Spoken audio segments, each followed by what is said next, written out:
Welcome to Season 1, Episode 4 of A Story Club Global Politics. This is a unique venture, streaming simultaneously from Trinidad and Tobago in the Caribbean, Dehra Dun in India, and San Francisco in the United States. We speak with people around the world to understand different political cultures, issues, and problems, and how we can all learn and work together while remaining grounded in our distinctive political, social, and cultural matrices. Today, my eminent guest is Professor Aleksandr Dugin, Russia's greatest living philosopher. We're honored to have you on the program. Welcome. Thank you. Thank you. It's a pleasure to see you, to participate in your show. Well, today's topic is building true multipolarity, the fourth political theory. I'd just like to lay it out with a little introduction, and then we could get right into the conversation, with your permission. Please. Is liberalism really liberal? Do liberals tolerate those who are truly different? Marcus Garvey, Malcolm X, and many others saw very clearly the hypocrisy of liberalism with regard to race relations in the United States. In India, where Hindus were liberal long before the ideology of liberalism existed, they have also criticized the hypocrisy and the double standards of liberalism. In Eastern Europe and the Muslim world as well, they have experienced the devastating hypocrisy of liberal imperialism and liberal wars, while they daily pound the war drums against Russia and China, anxious to allegedly free the world of so-called tyranny. And throughout the third world, and more recently, even within the West itself, neoliberalism has relentlessly made the rich richer and made more people poorer and put them deeper and deeper into perpetual debt. How can we reclaim a truly liberal world where all of us can live side by side in peace and prosperity without imposing our values and worldviews on others? With this introduction, I invite Professor Dugin. Thank you. Start off, can you please tell us a bit about your background for those in our audience who do not know about you? So with regard to your work and the fourth political theory in general, and the creation of this multipolar world, this truly multipolar world. I am a Russian philosopher, and I was from my very youth, from the beginning, was very influenced by traditionalist tendency, traditionalist perennial philosophy of the authors like René Guénon or Julius Evola or Bal Gangadhar Tilak from India, all those who defend a tradition against modernity. So that was my beginning. I'm still here. That is my permanent position. I am in favor of the sacred tradition. I'm in favor of eternity and spirituality and sacredness against the modernity. That is the time, that is dictatorship of time, of becoming, of materialism, of individualism. So I am in favor of traditional society against modern society. That was my position. I was never communist. I was dissident, but not liberal dissident, but traditionalist dissident. And I believe in God. I'm Christian, Orthodox, practicant, and I follow the path of tradition in all my life. But the difference that I try to apply the eternal principles of tradition to the modernity itself. I'm not satisfied, limited with thinking or doing otherwise than a majority of my contemporary people living at the same time, but I try to impose and apply the eternal principles to this reality in order to change that. So somehow I'm in favor of conservative revolution, not only defending eternal values, but trying to fight against those who have destroyed that, or imposing on all the humanity their vision as absolute truth, the vision and the values of the liberalism, of democracy, of capitalism, of materialism, of this immanent, essentially immanent vision of the reality of time, becoming, and so on, progress. So I'm engaged in the politics. I have developed geopolitical school for Russia, trying to oppose the Western influence. They say I have influenced Putin's politics concerning reaffirmation of the sovereignty of Russia against the pressure of globalists and unipolarity. But as well, I am interested by the study of civilizations, and I have dedicated to this my most important work for 24 volumes of the cycle of the works that is called Nomachia, that is dedicated to destroy Western-centric vision of what is civilization, what is the man, what is the culture, because this work was conceived and was written in order to show and to affirm that each civilization has its own traditional value. We could not compare them. So I am against all kind of racism. So I'm against racism, against nationalism, but I think that modern liberalism is precisely that. It is racist vision.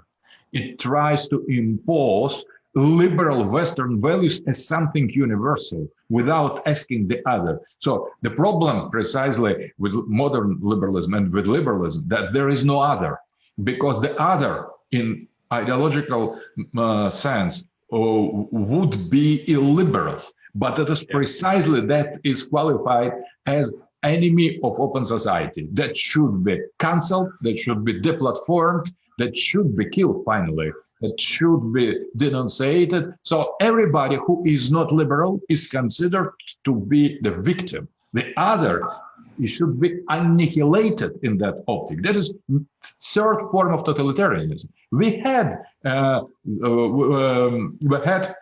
in the history communist totalitarianism, fascist totalitarianism, and now we have full-scale liberal totalitarianism, where the democracy is conceived as the rule of democrats, and the liberalism as the liberty to kill, to destroy, to cancel the other who is not a liberal. So you could be left liberal, right liberal, but you have no right to be illiberal.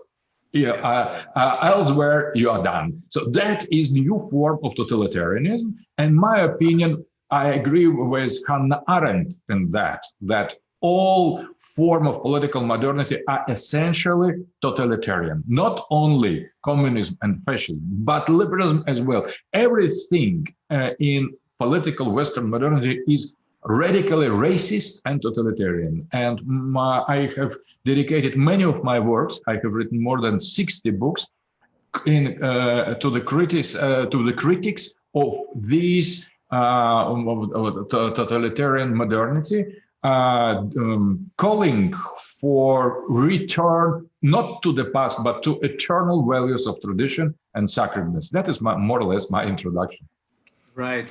Yeah, I know you've done so much. You have such a long history from, I mean, I suppose publicly, I think it's the 80s you started to become a widely known dissident. And was that during Gorbachev's time or from before even?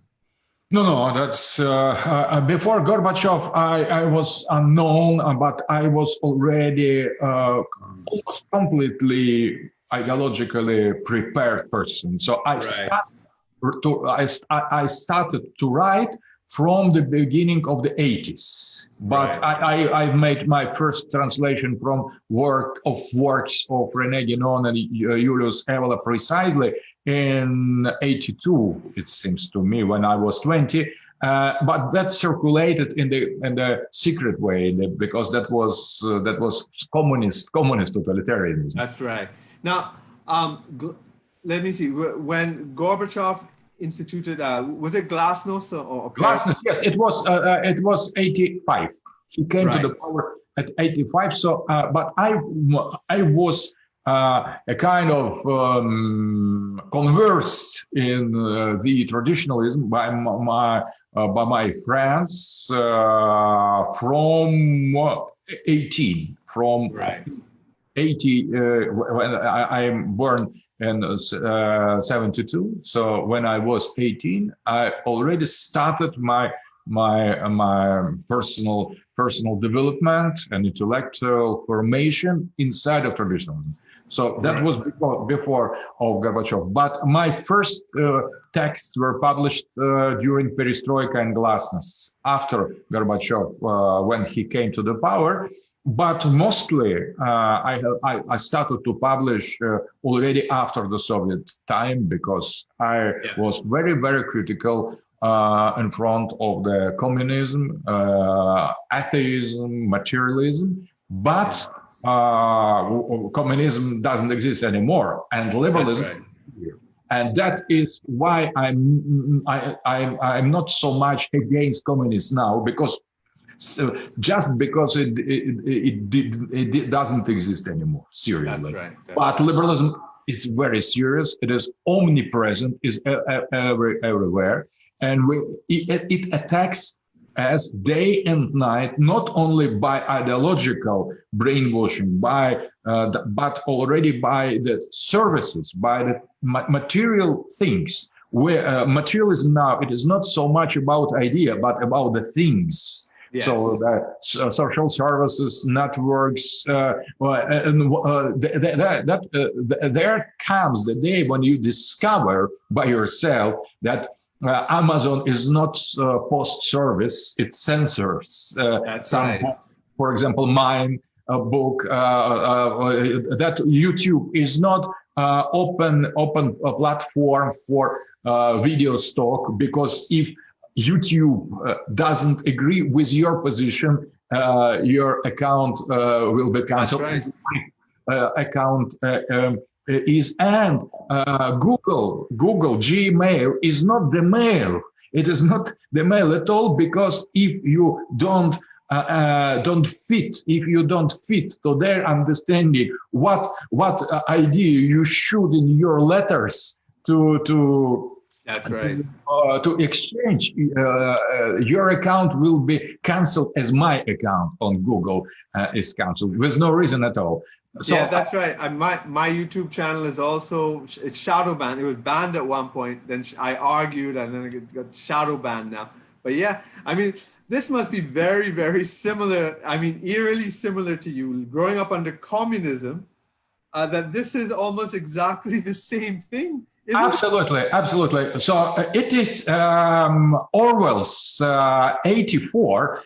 Everybody thought, and myself in my youth, I believed that we were living in the worst society, communist 1984. But now it is very, very, very similar. It's very, very known. It's something like nostalgically close to my youth experience, I see. But that time, this pure totalitarian dictatorship is liberalism. So liberalism is something completely different from the liberty or freedom. They don't have any idea about that. They try to impose their understanding of human nature, of the normative society, market, economy, political procedures, values on the humanity, without asking the other. So they replace the other by themselves. They say,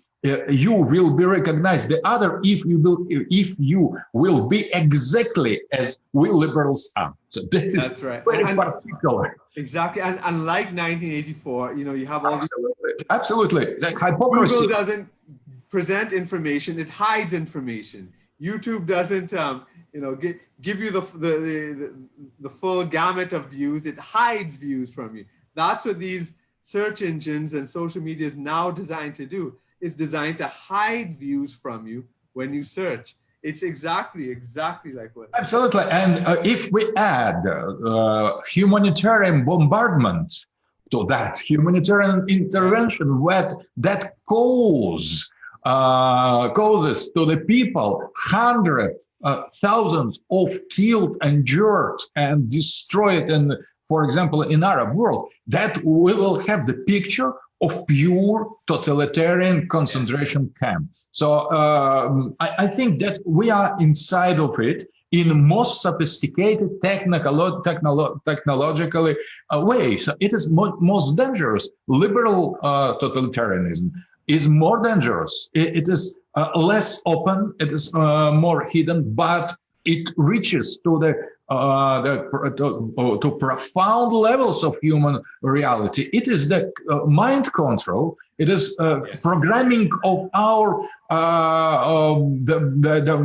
the lowest instincts. So with that is a kind of penetration, intrusion in our subconsciousness, in consciousness, where they try to reform our nature, basing on their examples. That is, and what it's like in the West is it's like Brave New World and 1984 combined, because it's combined with hedonism, pleasure seeking, sex, drugs, and that is how they trap your mind in this illusory world of pleasure, when really what they're doing is controlling you. Yes, absolutely, I agree, and that is important. That liberalism, it is what we see now. It is not only, according to myself, it is not just deviation or crisis of liberalism. If we study deeper, from very beginning, idea of the liberalism from the start was idea of liberation of the individual from all ties with collective identity. They started with Protestantism. So let us destroy Catholic understanding of community, of the church. And they have succeeded. After that, the next step, let's destroy the estates. Let's to put everybody in the market, in the bourgeois world. After that, that was capitalism. After that, let's liberate, let's destroy the relation with nations. So we need civil society against national states. So that is destruction of national states. After that came the LGBT plus and feminism, when the sex became as well optional. So individual is essential. All the rest is optional. And there is the last step, I think, to declare that human is optional. So individual can choose to be human, to be chimera, to be cyborg, to be one with computer, and here we are. And everything started with liberalism, with the philosophy of liberalism. So we could not. And it's the denial of the soul, isn't it? Because absolutely, material. It is a pure denial of the soul.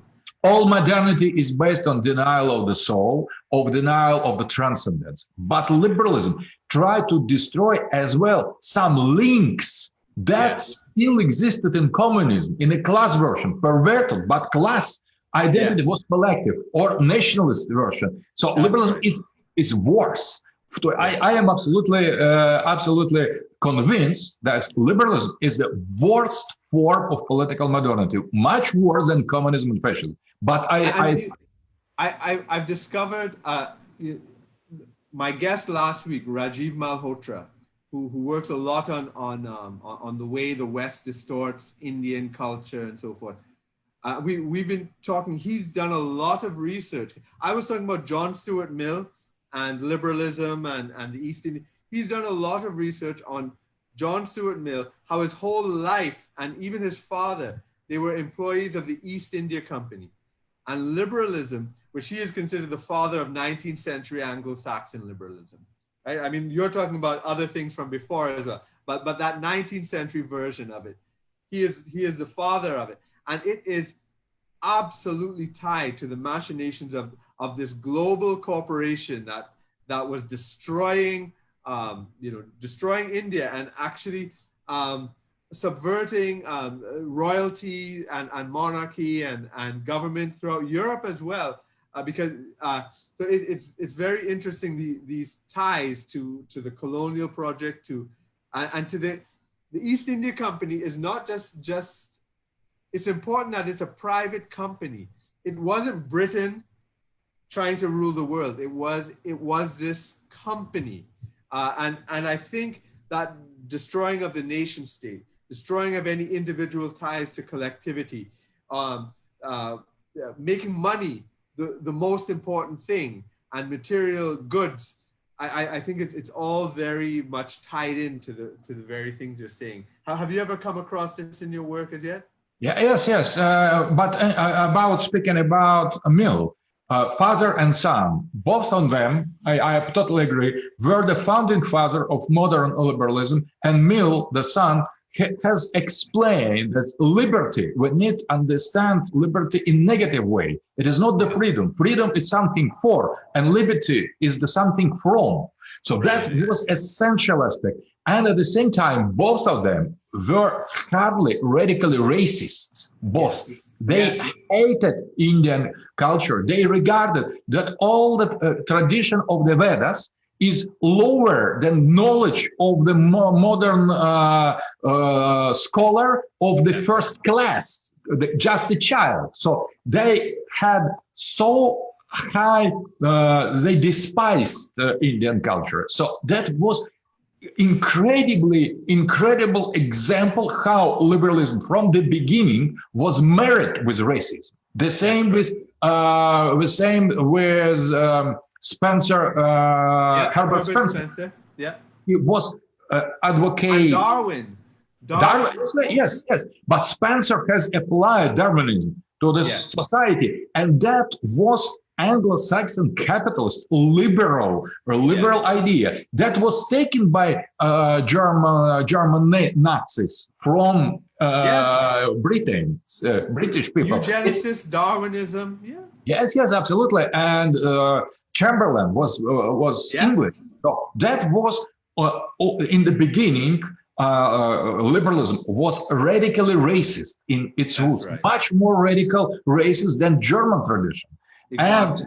And now this racism is as well here, because they have abandoned the concept of the color of the skin, but they have conserved. There are civilized societies, there are barbarian society, and there are savage society. That is exactly as white, yellow, and black in before. Right, because they think the whole world is moving along one path of development. Absolutely.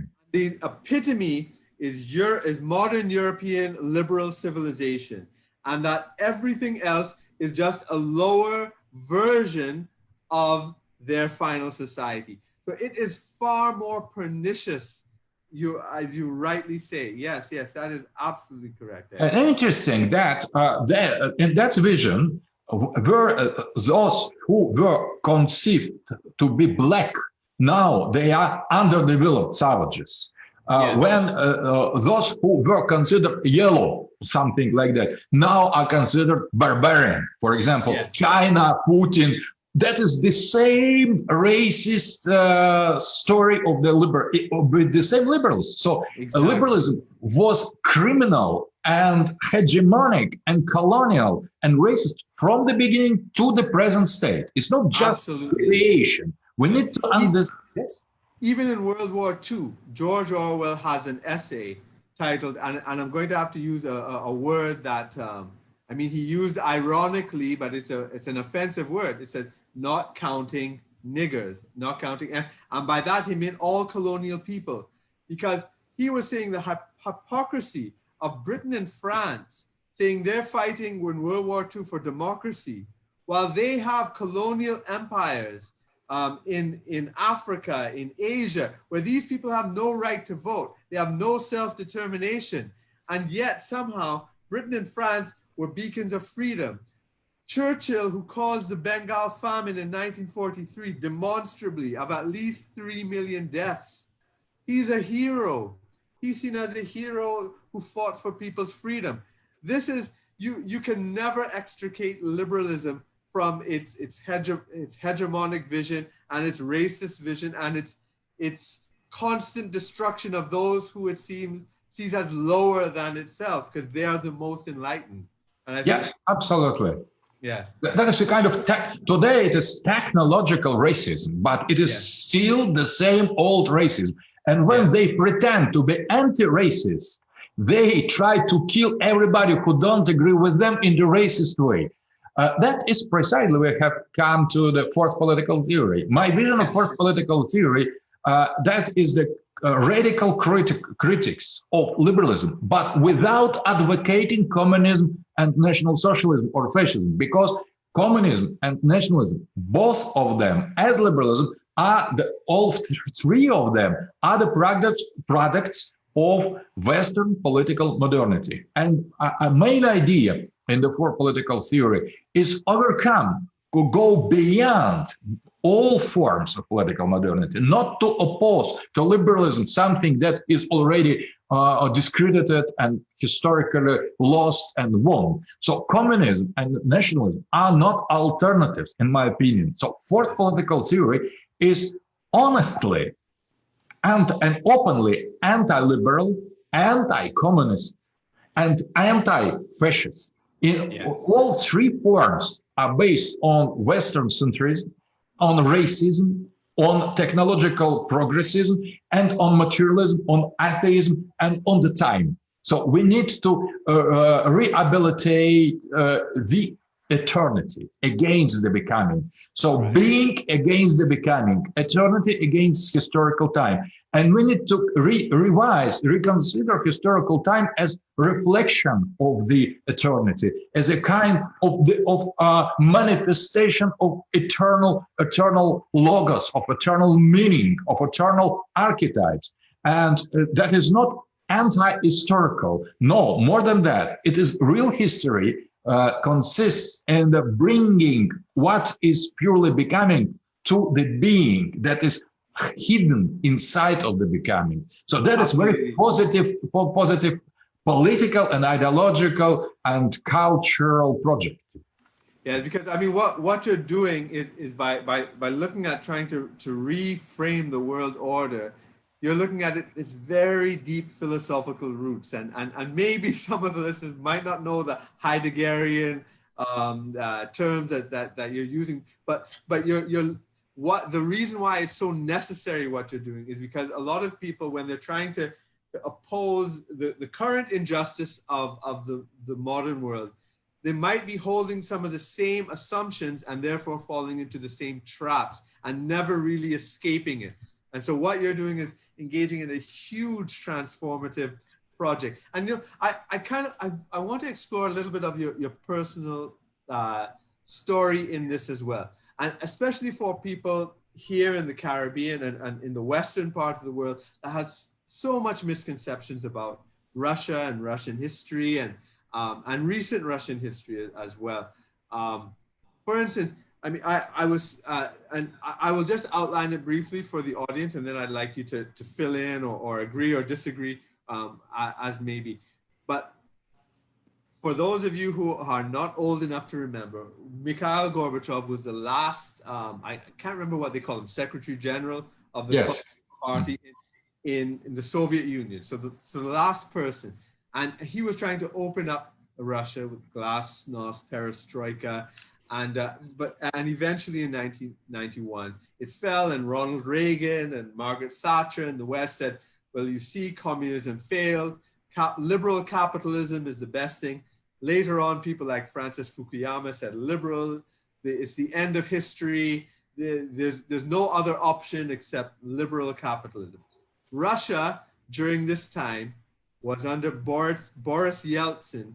And what had happened, they opened up the country, and all multinationals came in, and free market, and all the mines and oil and gold were being privatized, and Russia's development fell dramatically in the 90s. Life expectancy went down of men and of everybody, but male life expectancy in particular fell dramatically. Russia it was economically chaotic.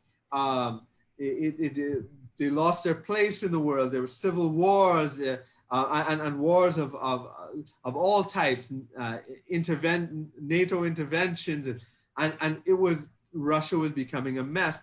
And when Vladimir Putin came in, he turned that around, and many in the West just despised him for that. But whether you like Putin or you don't like Putin, what happened under him is that the chaos stopped. Russia regained its role in the world.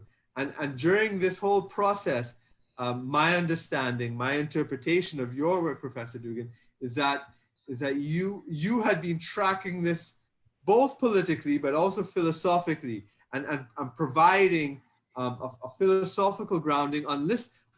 This American liberal capitalism was not the solution. In fact, it made us worse, and we need something else. And you don't want to go back to the communism, but there's something else. And if I understand this right, this is kind of the context in which your work emerged. Am I right? Absolutely, absolutely. Congratulations for such realistic and correct description of last 40 years of our history. And I confirm absolutely that vision. So I started to publish my first text and works at the end of the Soviet communism. My main idea was not to lose the country, Soviet Union, that was not only Soviet communist country, but direct continuation of the Russian Empire, exchanging communism against orthodoxy and exchanging materialism against some kind of idealistical vision of traditional values, but not destroying the country. So I was not communist, but I tried to influence, including the last Soviet leaders, above all by military persons in late Soviet time, in order to not to let the Soviet Union to collapse. I failed. Next time, liberals came and they have destroyed almost all. And at that time, in the 90s, I was radical opponent of Yeltsin, fighting against him philosophically, culturally, intellectually, physically, in a manifestation and the defense of White House when it was destroyed by Yeltsin's troops. So I was engaged in application of my philosophical idea as well to the practical level.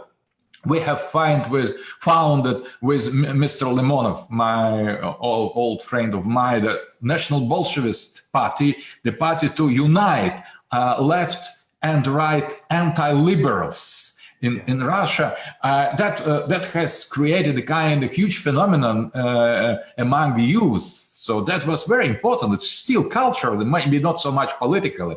After we had split with Limonov, but that was as well symbolic.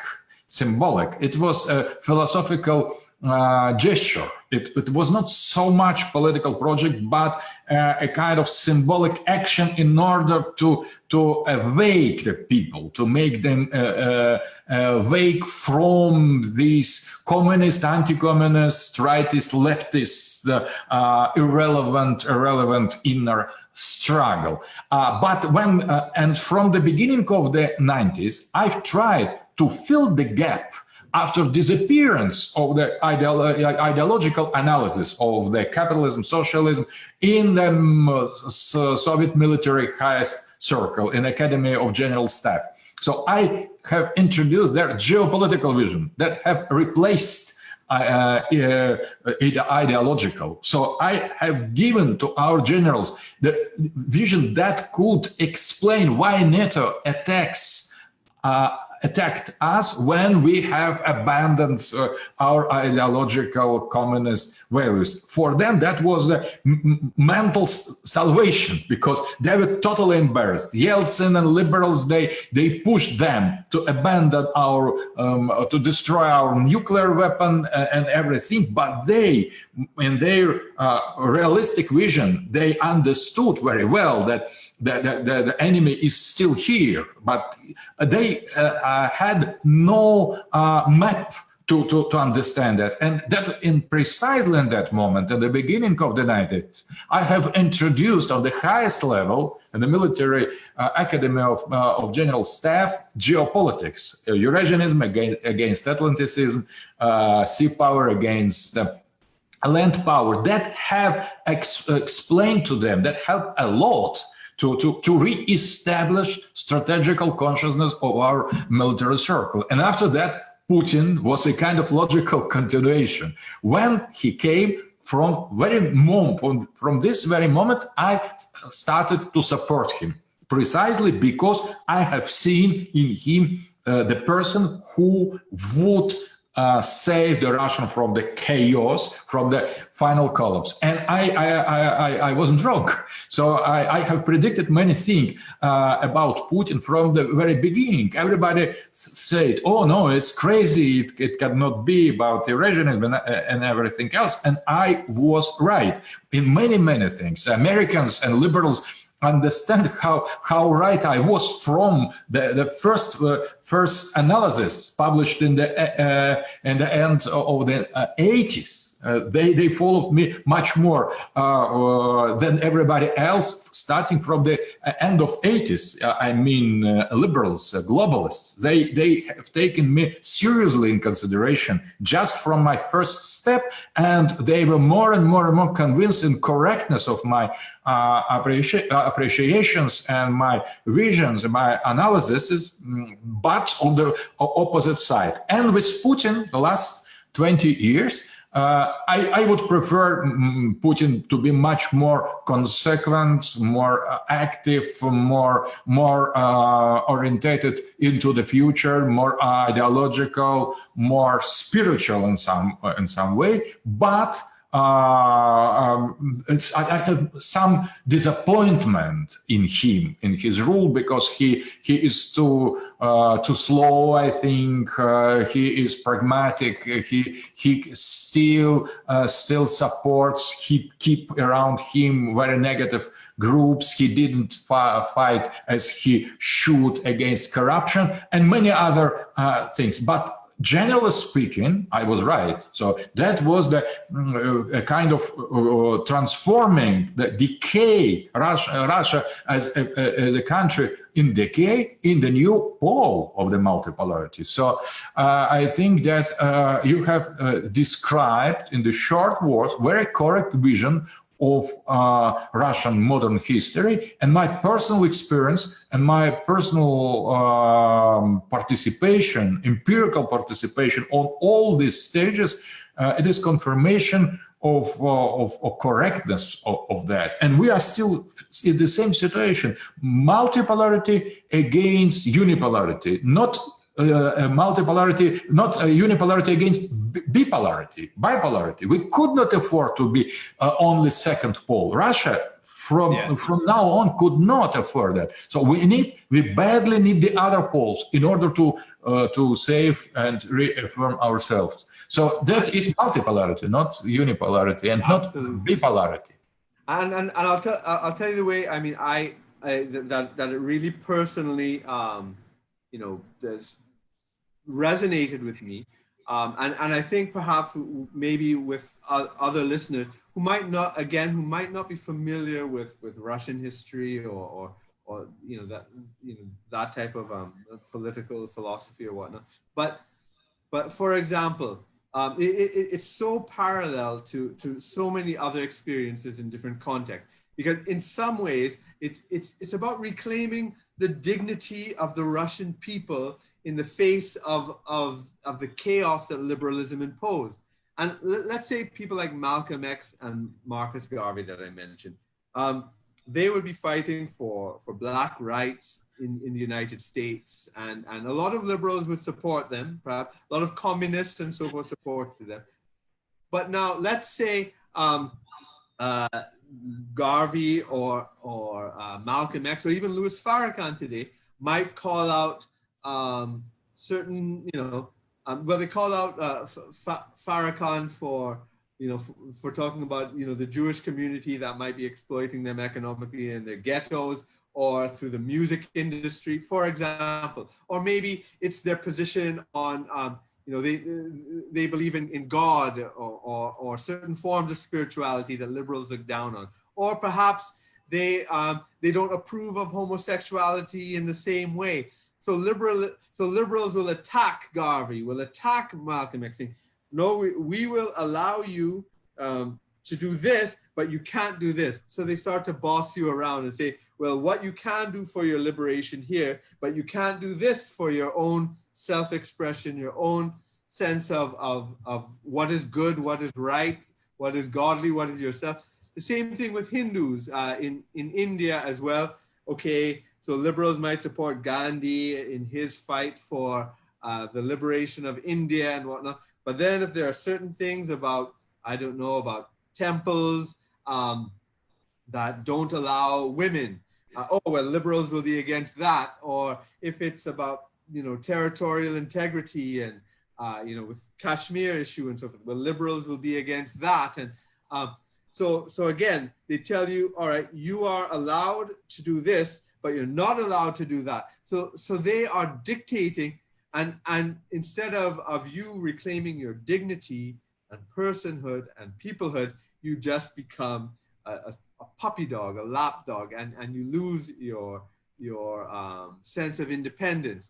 And I see that I recognize that in a lot of your work, and you have done an incredible piece of work that unfortunately for us who do not speak Russian, we don't have access to it as yet. But a 24-volume, massive, as you called it when we were talking, an anti-encyclopedia of the world's cultures, African, Indian, all sorts of European ones, all sorts of different cultures in the world, to give them their equal dignity. And this, I believe, is very much tied in also into your fourth political theory, for a vision of the world where it's not dominated by the West and its institutions, which are still here.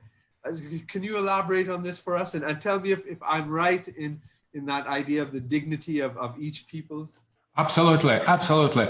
I think that is the project of now Mahe. This is the most consequent anti-racist project, because I don't fall in any kind of hierarchy. I don't say, for example, Islam is better than Christianity. Hinduism is worse than Islam. So Chinese tradition is better or worse than Indian tradition or tribal tradition of some archaic people.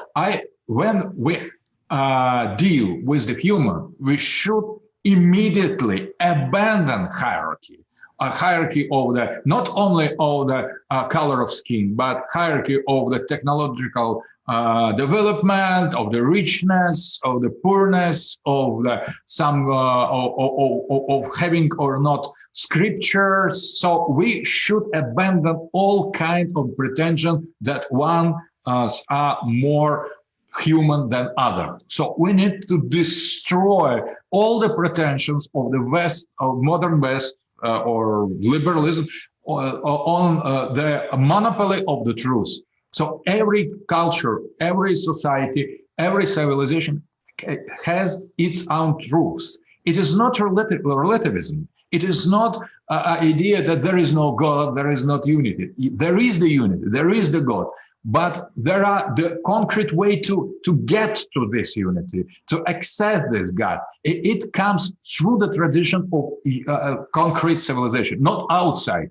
If we go outside of our own self, we will come to nothing, to nowhere. There is no God there outside of our tradition. There is no unity. There is multiplicity, and there is perdition. That is the chaos. That is the death. There is the death.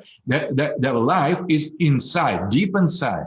And when we consider each civilization, each tradition, each religion, each society, small or big, middle size, developed or undeveloped, with books and grammars and without books and grammars. So when we are dealing with human, we need, first of all, understand and accept positively as other. So including, I don't like much North America. It is manifestation in my eyes of modernity, of the liberalism. But studying American identity, I have abandoned my attitude. So I tried to get inside of American mind. And I have discovered, very interesting, the thing that I didn't expect to find there. So pragmatism, not as in utilitarian way, but as a kind of real freedom from the subject and object. So I have discovered, including in American philosophy, something that have striken me that was very interesting, interesting aspect. So I've tried in all my studies of this civilization in this 24-volume Noomachia cycle, try to not to criticize, not to judge, including what I don't like. For example, and I prohibited to myself. I strongly prohibited to myself to express my sentiment, and I have changed them. I have overcome many of my inner resentment. So I have discovered, including in North American civilization, very attractive side. So and that is example, I think, to follow how we need to treat the real diversity of civilization. Because liberal, they say we are for diversity, but they are for the sameness. Their diversity is the projection of their perverted little decadent self. It is nothing else. And everybody who doesn't agree with that is judged to be a liberal, fascist, communist, and so on. So that is liberalism. Is incompatible with the liberty. That is important. And I think this racism, this intolerant position started with more than everything else, started with the beginning of colonial era and with modernity. Before the colonial era, before Columbus, there were many empires. Muslim empires, Indian empires, Chinese empires, European empire, including Russian or Orthodox empire. So we African empires, many interesting and Aztec empire, in Peru, Incas. So we had the world of empires that coexisted. That was not idealistic, or maybe not happy word, but that was balanced, and nobody could pretend to be the knower of the absolute truth. We had as much truth as religion or civilization or empires. And with this growth of the Western colonial system started this racist imposition of only one truth, of Western materialist atheist truth that has destroyed all other civilization and killed the people who didn't want to submit. That was bloody, unjust, intolerant cleansing, spiritual cleansing of all the traditions and all empires in favor of only Western world. So I think we need to restore the dignity of the civilizations. We need to reevaluate the other and accept the other as other, not trying to transform it in the same. I think the world, it's almost as if the world can be divided into two parts right now.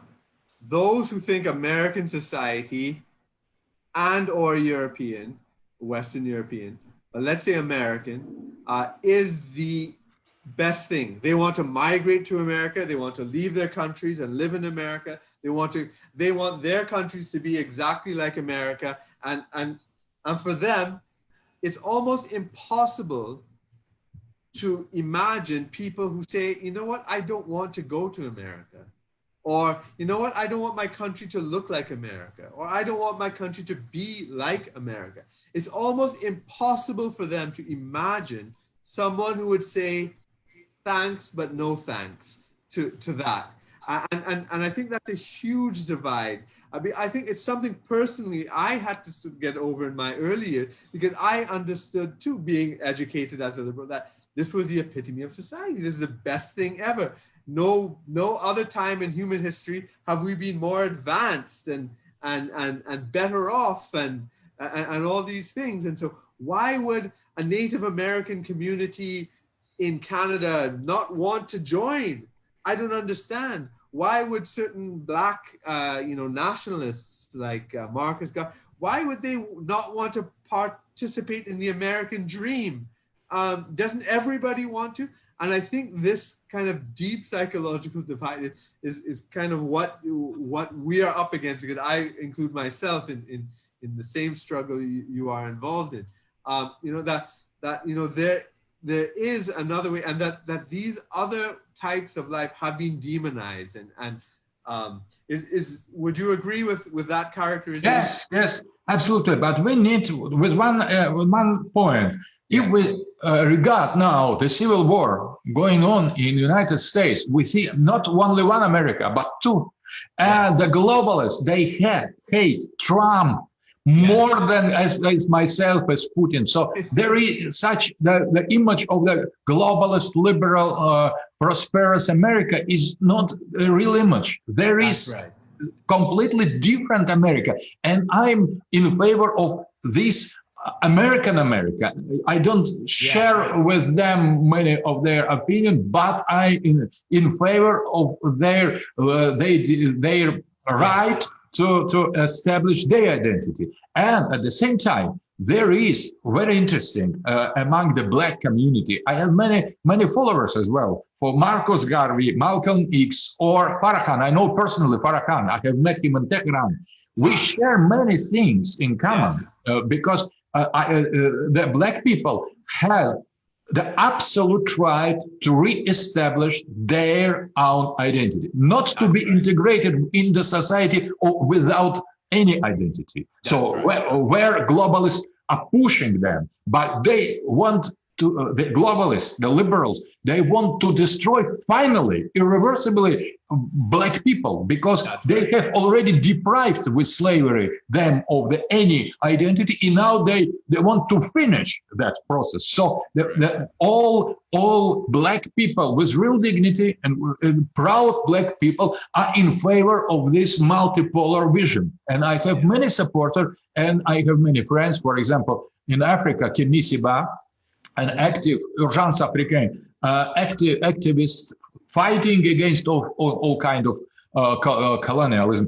And I think that the Blacks are the very important power. They need to decolonize their mind, and they have all the right to insist on their own particular identity, not accept what liberals try to impose, to install in them. They are not cyborgs. They are living people with the roots drastically cut from the colonization. They should restore. But everybody today, many of us, we have roots cut by some or other historical experience. We are all in the same situation. We need to restore our relation to our sources, to African, to Russian, to Hindu, to Muslim. We need to restore our relation to our eternal identity. That is the problem. And American, Black, white, I share all people who fight for their identity and for the respect of their culture and civilization.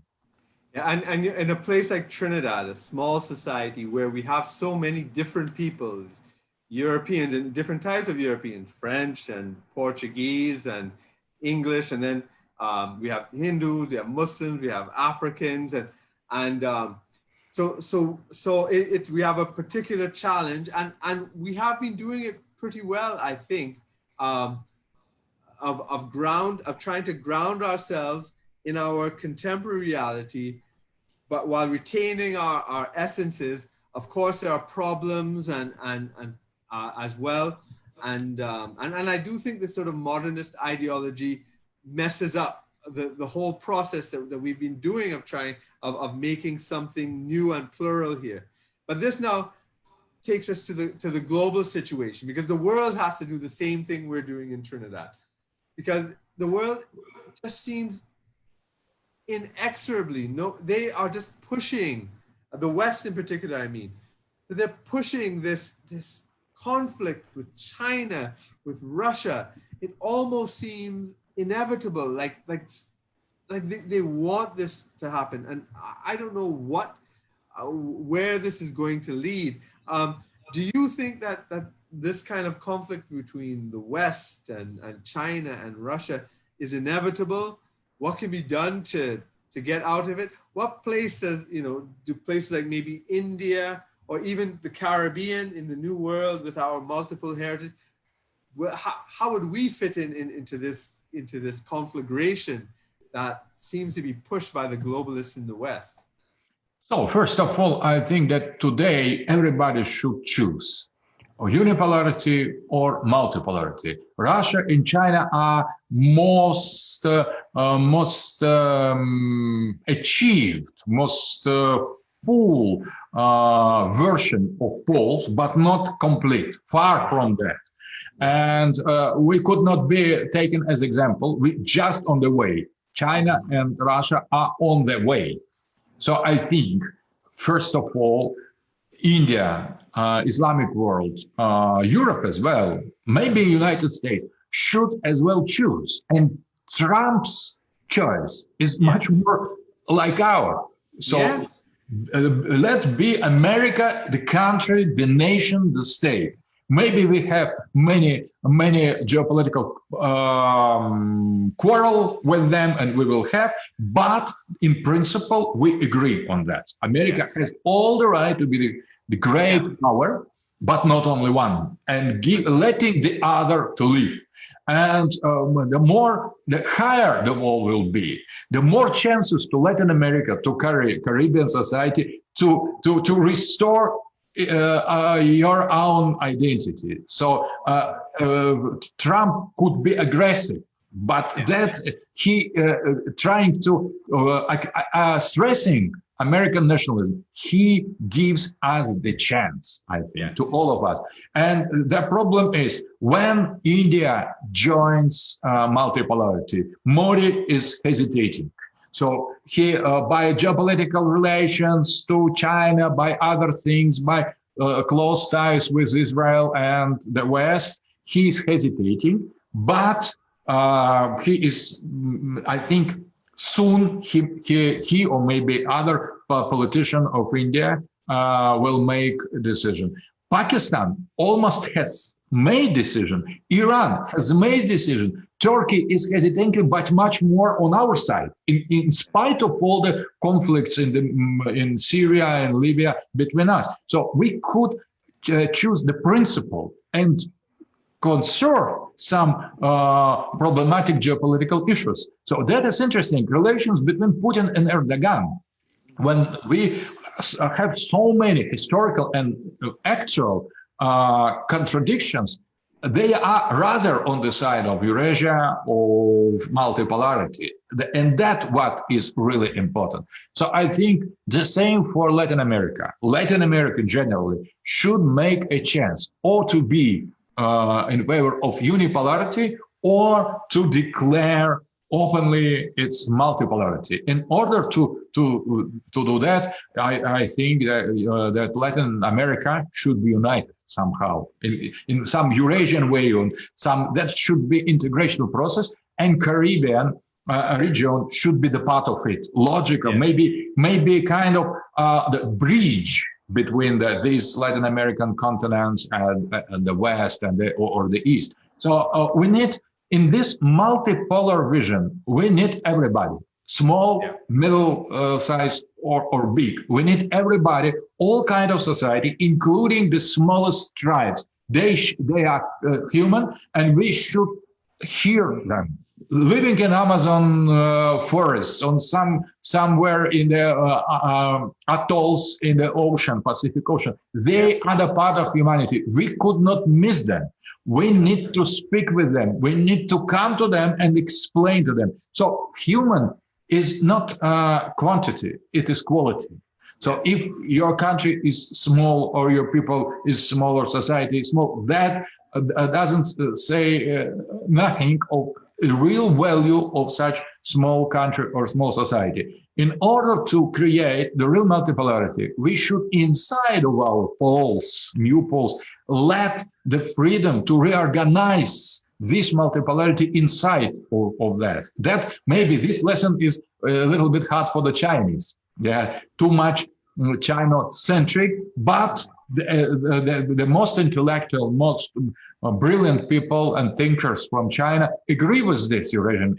They understand that they should take in consideration of different minority in the Tibet, in the among the Mongols, in the Uyghur, and they in the south there are many ethnic groups. So they. Han is dominating, but there are many others. So let these others to conserve their identity. That is the kind of duty of multipolar country. So we need to promote multipolarity, and that will be the most important issue as well for small or big country, for Latin America or for India. So the size is secondary. The structure of decision, and decision is including, as you have very clearly pointed out, inside of the human's heart. So the choice is inside, that belongs to us. When we still are human, we are still not yet replaced by artificial intelligence. We can and we have to decide, and that is the decision between liberalism and unipolarism on one hand, and multipolarity in multiplicity and the positive diversity on the other. Well, we've reached the end of the hour. I could speak to you for the whole day.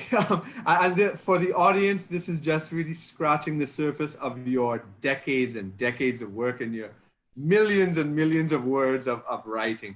Now, for people who are interested to explore your ideas further, what's the best place they can find your work and what you're doing? Because you're continually active. You're always doing something. Yes, so we have all texts in many languages dedicated to the fourth political theory is on my site, 4pt.su. 4pt.su. pt.su. It is for political theory. And SU, it is domain of ex-Soviet Union that exists only in a virtual way. So there is geopolitica.ru, geopolitica.ru, my site where there as well, that is geopolitical analysis. There is English page, there is Urdu page, there is Italian page, Spanish page, French page. So it is linguistical, multi-language. And there is our site that is called Paideuma TV. Paideuma TV with video. All the huge archive of video, including recent international congress on fourth political theory where you participated as well. You can find on Paideuma TV. My contribution is featured nicely on the page. I appreciate that. Yes, yes, great. So I invite everybody to join our ranks and interesting, maybe for the first time in the history, invitation is not join the Russia, join some Eurasia, join our blog, join your blog, join your motherland, join your sources, your roots, not mine. That will be for me the sign that you have joined us. So if you join yourself, you join us, because we are in favor of identity, of the root, of the sacredness, of the eternity. Join eternity and you will be with us. Excellent. Well, thanks so much for this enlightening and thought-provoking conversation. It's been a pleasure and honor having you on the program. Thank you. Thank you. Well, that's it for this week. This week's episode of A Story Club Global Politics. We were talking with our guest, Professor Aleksandr Dugin. Our topic was building true multipolarity, the fourth political theory. Thank you to our audience as well for listening and watching. We hope you enjoyed it, and I look forward to your feedback. Please join us again next week. And in the meanwhile, like, share, and tell your friends about us. Thanks again, and see you next week.